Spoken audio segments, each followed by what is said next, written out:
গৌরী, ঘুমাও নাকি এখনো? সূর্য মাথায় উঠছে আর রান্না হয়নি এখনো। উঠেছি মা, আমি এখনই রান্না শুরু করছি। আপনি চিন্তা করবেন না। সকালবেলা দেরি হলে গোটা দিনটা বরবাদ। আর দেখ, ভাতটা যেন আগেরবারের মতো না হয়। চাল না ধুয়ে বসিয়ে দিস না আবার।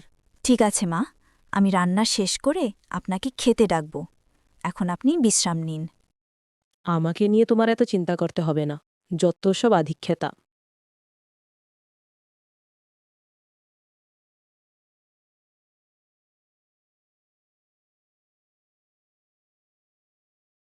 মা, আপনি উঠেছেন?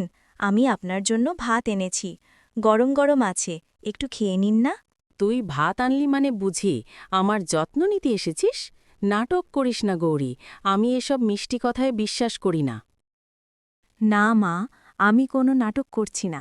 আপনি সারা রাত কাশছিলেন, তাই ভাবলাম ভাতটা একটু পাতলা করে রাঁধি, যেন সহজে খেতে পারেন। আপনি না খেলে মন খারাপ লাগে, তাই নিজের খাওয়ার আগেই আপনাকে ভাত দিলাম। তুই ঠিক বলছিস, কাল রাতে কাশিটা সত্যি বেশি উঠেছিল। দে তো দেখি, কি রান্না করেছিস? এটা ডাল হালকা করে রাঁধছি। আপনি তো ঝাল খেতে পারেন না, তাই ঝাল দিইনি। আর ভাতটা নরম। আপনি খেয়ে বলবেন কেমন হয়েছে। স্বাদ মন্দ না। আমি মাঝে মাঝে তোর ওপর রাগ করি, কিন্তু তুই যে এতটা মন দিয়ে রাখিস সেটা বুঝি না বোধহয়। আমি তো আপনাকেই নিজের মা ভাবি মা, রাগ করলে আমার কষ্ট লাগে। যা, এখন গিয়ে একটু বসে খেয়ে নে, সারাদিনের কাজ তো বাকি আছে। ঠিক আছে মা, আপনি আগে খেয়ে নিন, আমি পরে খাই।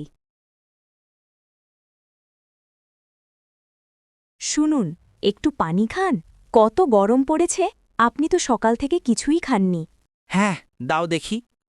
তুমিও কষ্ট করছো গো। এই গৌরী, তুই এখানে কি করছিস? স্বামীকে পানি খাওয়াতে এলি নাকি মাঠে ঘুরে বেড়াতে? বউরা যদি কাজ ছেড়ে মাঠে ঘরে, তবে ঘরটা কে সামলাবে বল? মা, আমি শুধু এক গ্লাস পানি দিতে এসেছিলাম। এই অজুহাত আমি শুনতে চাই না।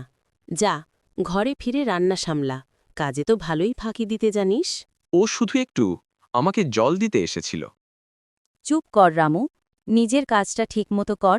ঘরের বউকে কি করতে হবে সেটা আমি শিখিয়ে দেব। মা, গৌরীর থালায় কিছুই নেই কেন?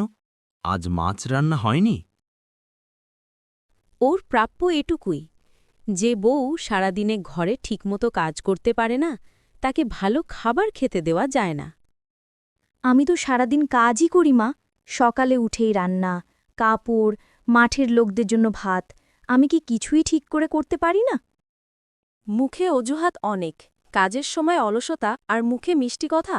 আমার চোখের সামনে এসব চলবে না।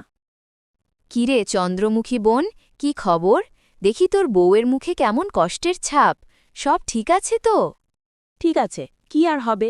আমি না দেখলে ঘরটার কিছুই ঠিক থাকে না। বউটাকে শাসন না করলে ঘর ভেসে যাবে। বোন, জানো তো, শাসনের চেয়ে মায়া অনেক বড়। বউকে যদি ভালোবাসা দাও, ও তোমার পায়ে পায়ে থাকবে। আমরা মেয়েরা তো সবাই একসময় বউই ছিলাম। একটু সহানুভূতি, একটু স্নেহ দিলে ঘরেই সুখ থাকে।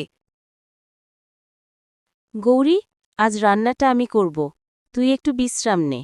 মা, আপনি রান্না করবেন? আমি তো ভাবছিলাম আপনি রাগ করেছেন। আমি অনেক দিন ধরে ভুল বুঝেছিলাম বৌমা। ভাবতাম শাসন দিলে সংসার ঠিক থাকে, কিন্তু না, তাতে শুধু দূরত্ব বাড়ে। তুই কষ্ট পেয়েছিস, আমায় মাপ কর। না মা, আপনি কিছু ভুল করেননি। আপনি তো আমার মাই। আমি শুধু চেয়েছিলাম আপনি একটুখানি হাসুন আমার দিকে তাকিয়ে। আজ থেকে তুই শুধু আমার বউ না, আমার মেয়ে।